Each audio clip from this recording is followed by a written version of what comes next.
So what's up mga kabansot? It's me, Pamela in Japan. Samahan niyo ako ngayong hating gabi mag-crave sa ramen. Sabi ko nga sa asawa ko nga dalhin niya ako sa Ichiran Ramen. Pero ayoko nga yung mahaba yung pila. Kaya dinala niya ako dito sa place na to. Ay, ang shala, automatic yung door. Ay siya, tara na nga, mag-order na tayo. Hindi nga mahirap dito mag-order kasi may English. Yung classic tonkotsu ramen nga lang yung gusto kong kainin. Hindi ko na nga dinagdagan ng toppings, baka kasi hindi ko maubos. Yung taga-ubos kasi ng pagkain ko, nasa sasakyan lang. Binigyan niya lang ako ng budget pang kain ko. Kasi kumain na nga siya after work niya. Masarap sanang lagyan ng extra topping, boiled egg, tsaka yung maraming meat. Kaso baka hindi ko nga maubos, sayang naman. O diba walang pila, hindi katulad sa ibang Ichiran Ramen shop. Nauubos ka talaga ng isang oras bago ka makakain. Ang cute ng kainan dito no? Para ka mag-e-exam. Magpipill up ka lang dyan kung anong gusto mong lasa, kung light, medium, or strong, kung may garlic, onion, meat, kung maanghang, or yung texture ng noodles, kung malambot ba, or hard. Then after nyo, pindutin nyo lang yung button.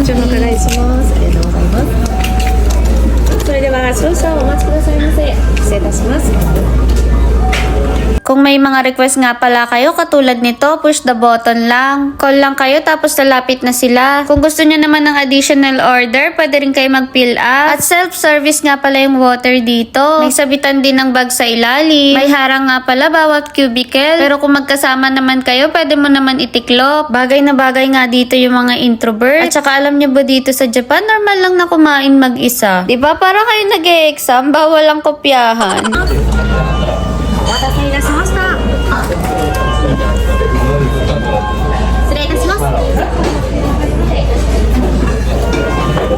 Grabe, ang kulit talaga ng mga Japanese. Bakit kaya ang sarap ng ramen dito sa Japan? Nakakainis. Lantakan na natin to. Bakal malantakan pa ng iba. Alam nyo ba, simula nung nagpakasal kami ni Saito, ang dami kong natutunan na manners ng Hapon. Dati yung way ng pagkain ko ng ramen, kinakagat ko yung noodles. Ang haba naman kasi, baka mabulunan ako. Tinuruan nga ako ng mga biyanan kong Hapon kung ano yung mga table manners dito sa Japan. Kumuha nga lang daw ako ng konting noodles, tapos isubo ko daw lahat yon. Huwag ko daw puputulin or kakagatin. Pero sabi ko kay Saito, meron nga ako nakitang Japanese na kinakagat. Sabi niya, hindi naman daw lahat ng Japanese ay may manners. Meron din naman walang manners.